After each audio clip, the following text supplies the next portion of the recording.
কে এই দাজ্জাল যার বই পেতেন প্রত্যেক নবী রাসূল থেকে শুরু করে প্রত্যেক সাহাবীরা? কে এই দাজ্জাল যার বয়ে আতঙ্কিত গোটা মুমিন সমাজ? কে এই দাজ্জাল যাকে নিয়ে মুসলিম বিশ্বে হয় এত আলোচনা? কবে আসবে সে? কিভাবে আসবে? কোথা থেকে আসবে? দেখতে কেমন হবে? কিভাবে গোটা বিশ্বে বিশৃঙ্খলা সৃষ্টি করবে? এই সব মিলিয়ে আজকের ভিডিও হতে যাচ্ছে দাজ্জালের আগমন। দাজ্জাল যে ইহুদিদের কাছে তাদের শান্তির দূত নামে পরিচিত, যার আগমনের অপেক্ষায় আছে গোটা ইহুদি সম্প্রদায়। দাজ্জালকে নিয়ে ইহুদিদের দৃষ্টিভঙ্গি হলো দাজ্জাল তাদের সম্রাট হবে এবং গোটা বিশ্বে ইহুদিদের সাম্রাজ্য প্রতিষ্ঠা করবে, সকল সন্ত্রাসবাদীকে নির্মূল করবে এবং সর্বত্র শান্তি, নিরাপত্তা এবং সুবিচারের রাজত্ব প্রতিষ্ঠা করবে। ইহুদিদের ধর্মগ্রন্থ ইজাহিলে বলা আছে, হে ইহুদি কন্যা, তুমি আনন্দের সাথে চিৎকার দাও। হে জেরুজালেম কন্যা, তুমি খুশিতে বাগ বাগ হয়ে যাও। ওই দেখো, তোমাদের রাজা আসছেন, তিনি ন্যায়পরায়ণ, তিনি গাদার পিঠে আরোহণ করে আসছেন। আমি ইউক্রেন থেকে গাড়িতে আর জেরুজালেম থেকে ঘোড়াকে আলাদা করে ফেলব।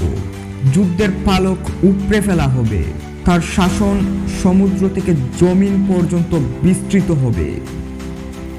এর থেকে স্পষ্ট বোঝা যায় যে দাজ্জাল ইহুদিদের কাছে একজন শান্তির দূত এবং সে ইহুদিদের কাছে শান্তির দূত হিসাবেই আগমন করবে। প্রাক্তন মার্কিন প্রেসিডেন্ট রিগান 1981 সালে চার্চের জ্যাম বেকারের সঙ্গে আলাপ প্রসঙ্গে বলেন, আপনি একটু চিন্তা করুন, কমপক্ষে 20 কোটি সৈন্য আসবে প্রাচ্য থেকে, আর পশ্চিমাদের সৈন্য সংখ্যা হবে কয়েক কোটি। রোমান সাম্রাজ্যের পুনর্গঠনের পর মাসিহ তাদের উপর আবার রাজত্ব প্রতিষ্ঠা করবেন। পুনরায় সেই লোকগুলোর উপর আক্রমণ করবেন যারা তাদের নগরী জেরুজালেম ধ্বংস করেছিল। টিভি বিশেষজ্ঞ হিস্টন বলেছিলেন, বিশ্বের ভাগ্য সম্পর্কে মাসিহ দাজ্জালের ঘোষণা একটি প্রেস কনফারেন্সে প্রচার করা হবে। উক্ত কনফারেন্স স্যাটেলাইটের মাধ্যমে টিভির পর্দায় দেখানো হবে। মার্কিন president Nixon victory without war নামক গ্রন্থে লিখেছিলেন, 1999 সাল পর্যন্ত আমেরিকা সমগ্র বিশ্বের শাসকে পরিণত হবে এবং এই বিজয় তারা যুদ্ধ ছাড়াই অর্জন করবে। অতঃপর মাসিহ নেতৃত্বের দায়িত্ব গ্রহণ করে নেবেন।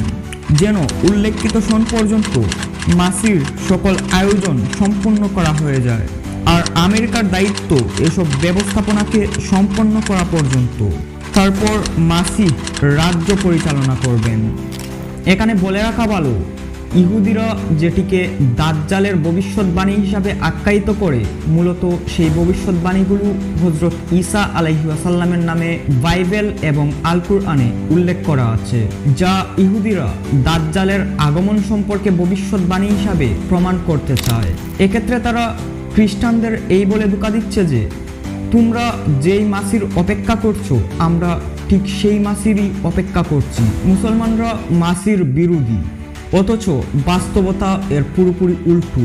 মুসলিমরা যেই ঈসা আলাইহিস সালামের অপেক্ষা করছে, খ্রিস্টানরা ঠিক সেই ঈসা আলাইহিস সালামের জন্যই অপেক্ষা করছে। কিন্তু ইহুদিরা যার জন্য অপেক্ষা করছে সে আসলে দাজ্জাল, যার মৃত্যু হযরত ঈসা আলাইহিস সালামের হাতে হবে। দাজ্জালকে নিয়ে মুসলিম বিশ্বেও হয় অনেক আলোচনা সমালোচনা, যার আগমনের ভয় পেতেন প্রত্যেক নবী রাসূল থেকে শুরু করে প্রত্যেক সাহাবায়ে কেরামরা। মহানবী সাল্লাল্লাহু আলাইহি ওয়াসাল্লাম যখনই তার সাহাবীদের সঙ্গে দাজ্জাল বিষয়ে আলোচনা করতেন, তখনই সেই মজলিসের মধ্যে ভীতি কাজ করত। কারণ সাহাবীরা জানতেন যে দাজ্জাল এতটাই ভয়ানক হবে, লোকেরা না চাইতেও তার দুকার মধ্যে পড়ে যাবে, নিজের অজান্তেই তার ফাতা ফাঁদে ফা দিয়ে দেবে। তাই আমাদের মুসলিম হিসাবে প্রত্যেকের উচিত দাজ্জাল সম্পর্কে ভালো একটি জ্ঞান রাখা এবং দাজ্জালের ফিতনা থেকে সবসময় আল্লাহর কাছে ফানা চাওয়া। দাজ্জালের আগমনের অনেক নিশানা ইতিমধ্যেই প্রকাশ পেয়েছে, তাই দাজ্জাল সম্পর্কে আমাদের সবার স্পষ্ট ধারণা থাকা দরকার। আপনি যদি দাজ্জাল এবং ইমাম মাহদি সম্পর্কে ভালো একটি ধারণা পেতে চান, তাহলে আমি আপনাকে একটি বই রেকমেন্ড করতে পারি। বইটি মাওলানা হাশেম ওমর সাহেবের লেখা, যার নাম তৃতীয় বিশ্বযুদ্ধ, মাহদি ও দাজ্জাল।